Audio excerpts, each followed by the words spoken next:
Assalamualaikum warahmatullahi wabarakatuh. Bismillahirrahmanirrahim. Alhamdulillahirrabbilalamin. Wassalatu wassalamu ala asrofil anbiya'i wal mursalin wa ala alihi washabihi ajmain, amma ba'du.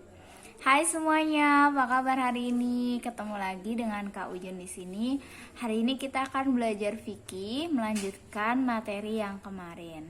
Sebelumnya kita baca doa terlebih dahulu ya, agar belajar online kita lancar dengan membaca basmalah. Bismillahirrahmanirrahim. Jangan lupa untuk mempersiapkan buku dan alat tulisnya. Melanjutkan bab kemarin, hari ini kakak akan membahas tentang sholat qashar dan jamak qashar.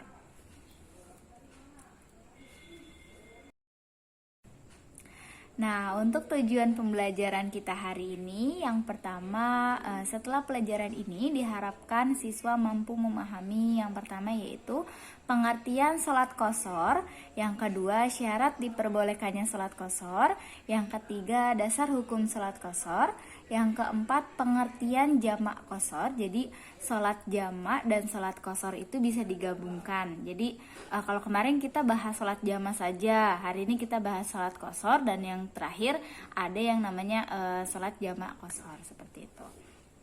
Lalu yang kelima, kriteria sholat jamak qashar. Apa saja sih kriteria sholat jamak qashar itu? Apakah ada takdim dan takhir atau bagaimana?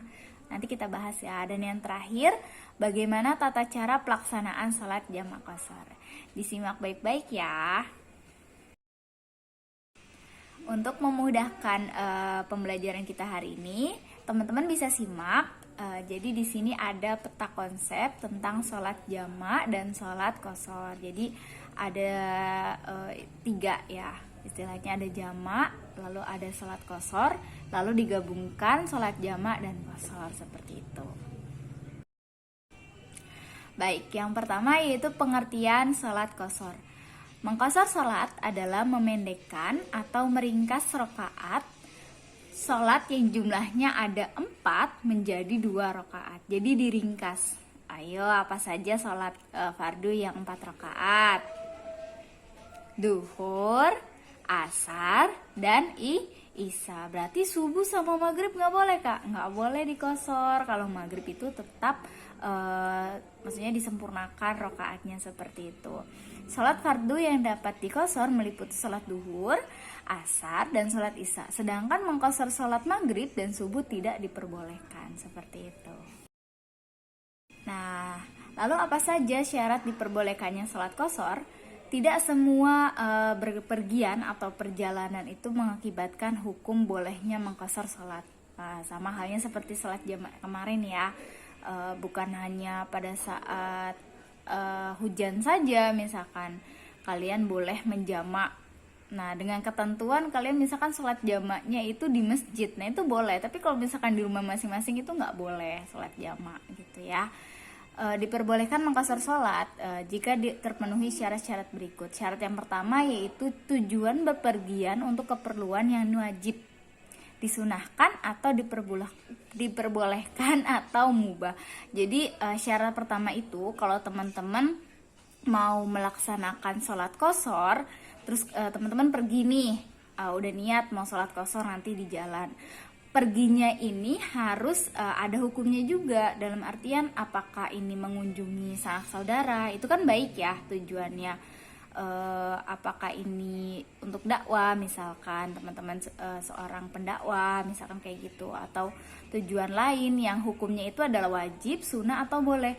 Tapi kalau misalkan teman-teman pergi untuk perjalanan itu untuk maksiat, misalkan untuk mencuri barang orang lain di tempat lain seperti itu nggak boleh mengqashar sholat gitu ya, itu nggak boleh. Syarat yang pertama itu, jadi tujuan bepergiannya itu ada hukum wajib, sunnah, atau bolehnya. Nah, salah satunya tadi, misalkan teman-teman pergi bersilaturahmi ke rumah saudara, seperti itu. Nah, untuk jarak tempuhnya, jarak tempuh di sini bepergian itu adalah 48 mil Hashimiyah. Nah, ini pada saat dinasti Umayyah menggunakan ukuran seperti ini.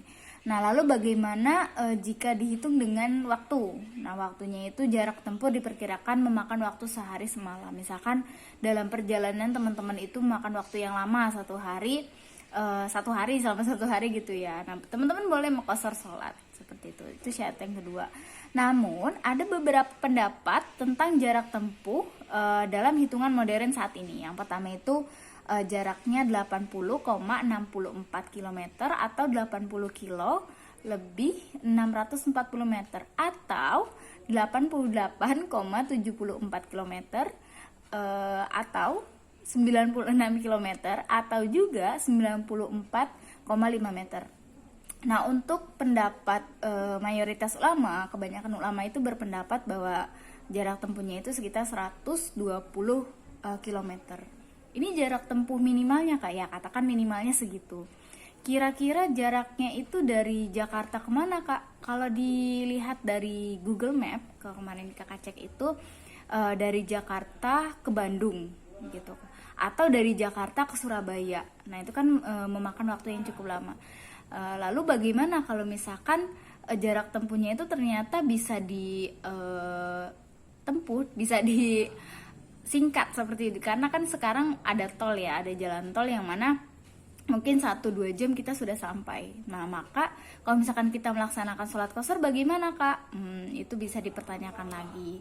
Maka teman-teman nggak perlu tuh sholat qashar, mungkin teman-teman bisa melaksanakan sholat seperti biasanya, duhur 4 rakaat, nggak usah diringkas seperti itu.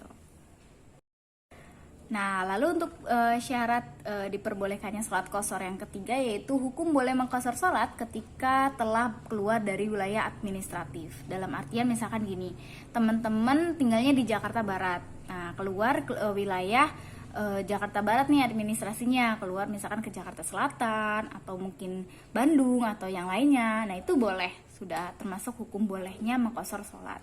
Lalu yang keempat, sholat yang dikosor bukan sholat yang status hutang atau kodok, tetapi harus sholat pada waktunya. Maksudnya ada, misalkan gini, teman-teman pergi, tapi teman-teman masih punya hutang sholat, misalkan kayak gitu, terus teman-teman mau qashar sholat, itu nggak boleh, nggak diperbolehkan ya. Jadi sholat qasornya itu sholat yang memang lanjutan, dalam artian bukan hutang, seperti itu. Untuk syarat selanjutnya yang kelima yaitu berniat mengqashar sholat bersamaan dengan takbiratul ihram.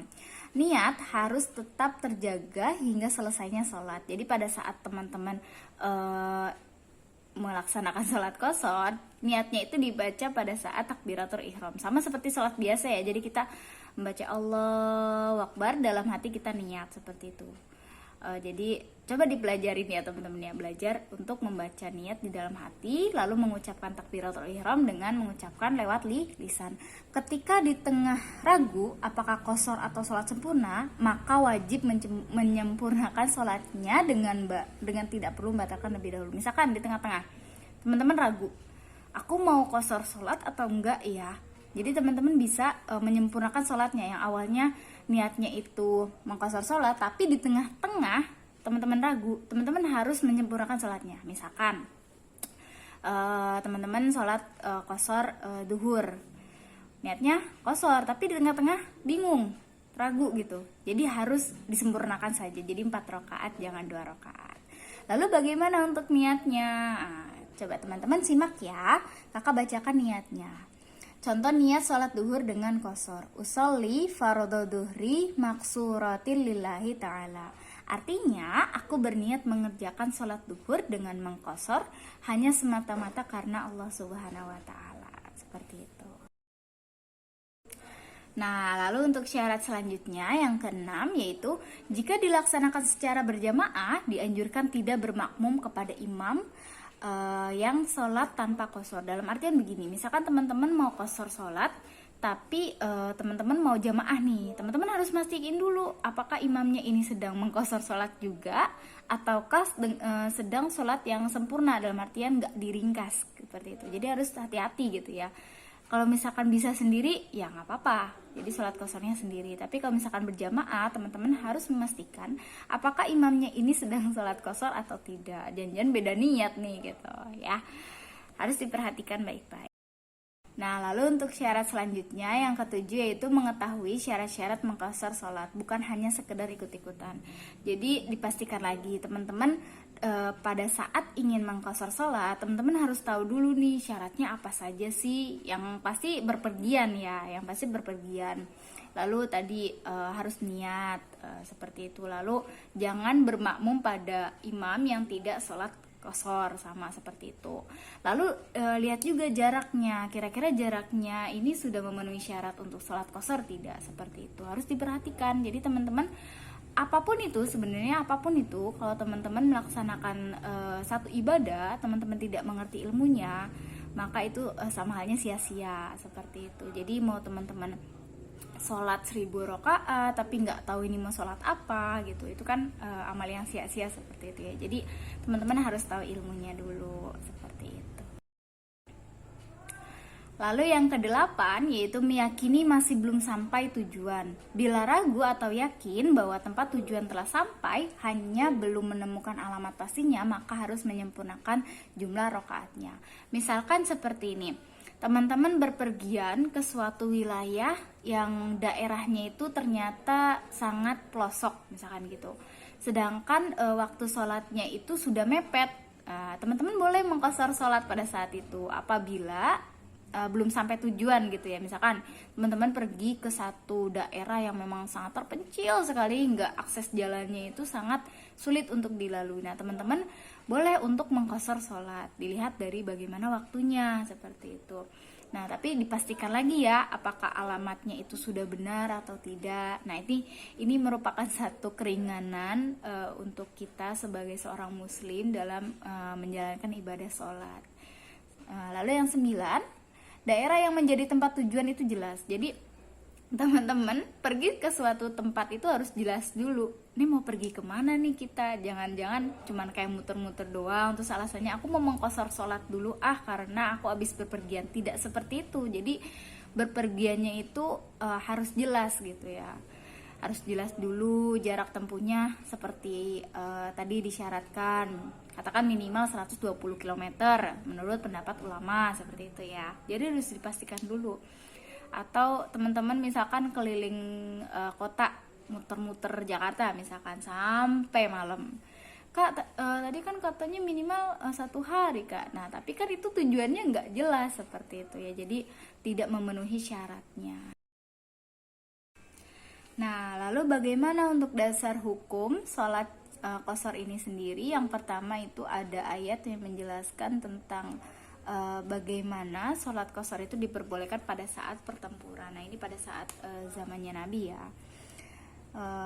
Dari firman Allah, Quran surat An-Nisa ayat 101 yang berbunyi, Bismillahirrahmanirrahim, wa idza darabtum fil ardi falaisa 'alaikum junahun an taqsuru minas sholati in khiftum ayyaftinakumul ladzina kafaru innal kafirina kanu lakum aduwwum mubina. Shadaqallahul azim. Artinya, dan apabila kalian bepergian di muka bumi, maka tidaklah mengapa kamu mengqashar salat kalian.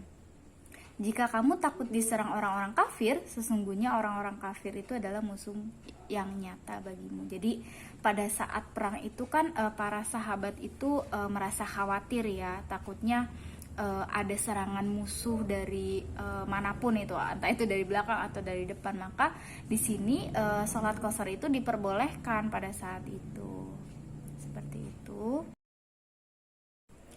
Nah, lalu bagaimana untuk hadis Nabi Shallallahu Alaihi Wasallam yang menjelaskan tentang diperbolehkannya atau disebabkannya sholat qashar ini apabila bukan karena unsur tidak aman. Kalau tadi karena pertempuran kan berarti nggak nyaman gitu ya, nggak aman dalam artian seperti itu, maka diperbolehkan. Lalu bagaimana jika suatu kondisinya itu sudah aman? Nah, di sini ada hadis Nabi yang menjelaskan dari Ya'la bin Umayyah berkata kepada Umar bin Khattab, wahai Umar, mengapa kita masih mengqashar sholat padahal kita sudah aman? Umar menjawab, aku pernah menanyakan kepada Rasulullah Sallallahu Alaihi Wasallam dan beliau menjawab, sadaqatu tasaddaqallahu biha alaikum, fakbalu sodakotahu. Artinya, itu adalah sedekah yang diberikan oleh Allah kepada kalian, maka terimalah sedekah darinya. Kalau menurut pribadi kakak, mengqashar sholat itu adalah suatu anugerah, suatu keringanan, suatu hal yang memang sangat-sangat kita syukuri seperti itu. Kita berpergian itu masih diperbolehkan untuk sholat, bahkan meringkasnya itu kan suatu keringanan seperti itu ya.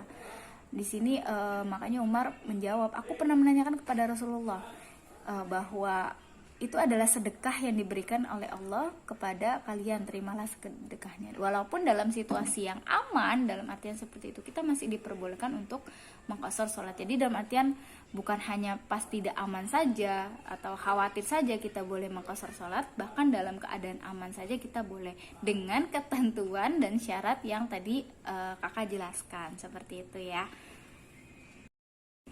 Nah, selanjutnya di sini ada hadis Nabi yang menjelaskan tentang Nabi sendiri itu mempraktekkan tentang sholat qashar. Hadis Nabi Muhammad SAW dari Ibnu Umar yang mengatakan, sahibtu Rasulullah SAW fakana la yaridu fi safari ala raqatain wa Aba Bakrin wa Umar wa Utsman kadzalik. Aku sering menemani Nabi SAW dan selama perjalanannya beliau melakukan sholat tidak lebih dari 2 rakaat. Begitu pula Abu Bakar, Umar, dan Utsman. Nah, di sini menjelaskan bahwa Nabi itu mempraktekkan sholat qashar pada saat perjalanan. Begitupun dengan sahabat-sahabat Nabi, yaitu Umar, Abu Bakar, dan Utsman. Nah, di sini diriwayatkan oleh muttafaqun alaih. Semoga dengan dasar hukum dari sholat qashar ini teman-teman lebih paham apakah memang benar diperbolehkan ataukah bagaimana sih, apakah Nabi pernah mencontohkan terlebih dahulu sebelum kita mengetahuinya. Nah, seperti itu. Nah, dari ayat dan hadis yang tadi kakak bacakan, dasar hukum bolehnya melaksanakan sholat qashar, hukum boleh karena ada sebab yang melatar belakanginya. Jadi harus ada sebab musababnya. Kenapa sih kamu melaksanakan atau mendirikan sholat qashar? Oh, karena saya berpergian selama beberapa waktu dan itu menempuh jarak yang lama, seperti itu ya. Nah, itu boleh untuk mengqashar sholat. Ketika sedang dalam pertempuran, nah lalu bagaimana? Sebab diperbolehkannya adalah potensi munculnya serangan tiba-tiba dari pihak musuh sehingga menyebabkan rasa was-was, khawatir, dan ketakutan. Nah, untuk selanjutnya kita akan membahas tentang sholat jama dan qashar. Untuk pengertiannya, sholat jama dan qashar adalah menggabungkan jama dan qashar dalam satu pelaksanaan sholat. Jadi dalam satu waktu kita boleh mengerjakan jama sekaligus dengan qashar. Nah, contohnya di sini pelaksanaan sholat duhur dan asar yang masing-masing dilaksanakan dengan 2 rakaat, tetapi juga dilaksanakan dalam satu waktu, boleh di waktu sholat duhur atau sholat asar.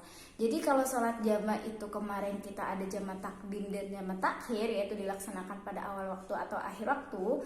Lalu kalau sholat qashar itu kan meringkas 4 rakaat jadi 2. Nah, kita boleh menggabungkannya, sholat jama dan sholat qashar. Jadi boleh melaksanakan sholat jamak qashar takdim di awal waktu dengan meringkas menjadi 2, lalu 2 rakaat lagi, seperti itu. Nanti untuk bagaimana tata caranya akan kakak bahas. Sampai di sini semoga paham untuk pengertiannya ya. Lalu kita akan masuk kepada kriteria di mana diperbolehkannya sholat jamaah. Yang pertama, untuk menjawabnya maka harus dipadukan dulu kriteria untuk menyebabkan terjadinya hukum diperbolehkan. Teman-teman bisa simak ya bagian di atas. Yang pertama itu kriterianya, sholatnya itu memiliki 4 rakaat duhur, isya, dan asar. Nah, di sholat qashar boleh melaksanakan, di sholat jama tidak semua, dalam artian maghrib masih boleh ya. Yang kedua, sedang dalam perpergian dengan jarak yang telah disepakati 120 km. Nah, sama-sama memiliki jarak atau pada saat kita bepergian, kita boleh melaksanakan jama, kita boleh melaksanakan sholat qashar. Yang ketiga, berada dalam kondisi hujan deras dengan cuaca dingin dan ekstrim. Pada saat sholat qashar diperbolehkan, sholat jama itu dalam artian merupakan syaratnya juga ya. dalam artian kita dipadukan juga nih di sini seperti itu. Kemudian di sini ada keterangan boleh melaksanakan sholat jamak qashar bagi orang yang bepergian dengan jarak kurang dari 120 km. Kalau jamak qashar boleh ya, kurang dari 120 km. Lalu selain itu masing-masing sholat yang di jamak qashar itu adalah yang 4 rakaat. Berarti hanya duhur, asar, dan isya saja. Sholat yang dapat dilaksanakan dengan jamak qashar hanya sholat duhur dan asar dalam keadaan bepergian. Sholat isya itu karena waktunya panjang maka tidak dianjurkan untuk melaksanakan sholat jamak qashar seperti itu. Nah, lalu bagaimana kalau misalkan kita mau meringkas atau melaksanakan sholat maghrib dan isya digabung dalam artian gitu? Boleh menjamak sholat keduanya itu dalam satu pelaksanaan. Tetapi untuk untuk sholat maghrib itu tetap 3, sedangkan sholat isya itu boleh dikurangi atau diringkas, bukan dikurangi ya, tapi diringkas menjadi 2 rakaat. Baik, kita masuk kepada tata cara pelaksanaan sholat jamak qashar. Bagaimana kita mengerjakannya? Yang pertama sama seperti dalam pelaksanaan sholat jamak dan qashar untuk sholat duhur dan asar pada umumnya. Jadi sama halnya seperti kita sholat duhur dan asar pada umumnya. Namun perkara yang membedakan hanya terletak pada niat. Jadi yang membedakan sholat satu dengan sholat yang lainnya itu adalah terletak pada niatnya. Teman-teman sholat duhur, sholat isya, sholat asar juga kan niatnya beda-beda ya. Walaupun gerakannya itu juga sama, bacanya juga sama. Jadi perbedaannya ada pada niatnya. Baik, kita masuk pada niat sholat jamak qashar, sholat duhur dan asar dengan jamak takdim. Yang pertama yaitu berbunyi niatnya usolli fardhu dhuhri qashra majmu'an ma'al asri jamak takdimi makmuman atau imaman lillahi ta'ala. Artinya aku berniat mengqashar sholat duhur yang dijamak dengan sholat asar dengan jamak takdim sebagai imam atau makmum hanya semata-mata karena Allah Subhanahu wa taala. Setelah mengucapkan salam dalam rakaat kedua, berdiri kembali lalu berniat mengerjakan sholat asar bersamaan dengan melaksanakan takbiratul ihram. Nah, di sini niatnya usolli fardul asri qashran majmu'ah ma'a zuhri jam'a takdimi makmuman atau imaman lillahi ta'ala. Aku berniat mengqashar sholat asar yang dijamak dengan sholat duhur dengan jamak takdim sebagai imam atau makmum hanya semata-mata karena Allah Subhanahu wa taala. Itu niat yang pertama ya teman-teman untuk sholat duhur dan asar. Lalu untuk niat sholat jamak qashar, sholat duhur dan asar dengan jamak takhir yaitu usolli fardhu dhuhri qashra majmu'an ma'al asri jamak takhiri. Jadi yang membedakan takhir dan takdimnya di sini ya teman-teman, makmuman atau imaman lillahi ta'ala. Artinya aku berniat mengqashar sholat duhur dan yang dijamak dengan sholat asar dengan jamak takhir sebagai imam atau makmum hanya semata-mata karena Allah Subhanahu wa taala. Nah, setelah mengucapkan salam dalam rakaat kedua, berdiri kembali dan berniat mengerjakan salat asar bersama dengan pelaksanaan takbiratul ihram. Usolli fardul asri qashra majmu'an ma'ad dhuhri jam'a takhiri makmuman atau imaman lillahi ta'ala. Aku berniat mengqashar salat asar dengan yang dijamak dengan salat duhur dengan jamak takhir sebagai imam atau makmum hanya semata-mata karena Allah Subhanahu wa taala. Nah, ini untuk niat salat jamak qashar, salat duhur dan asar dengan jamak takhir. Terima kasih sudah menyimak video kali ini. Jangan lupa untuk mengerjakan tugas yang sudah ada di Classroom dan membaca materi kembali di buku e-book untuk materi fikih selanjutnya. Sampai jumpa. Wassalamualaikum warahmatullahi wabarakatuh.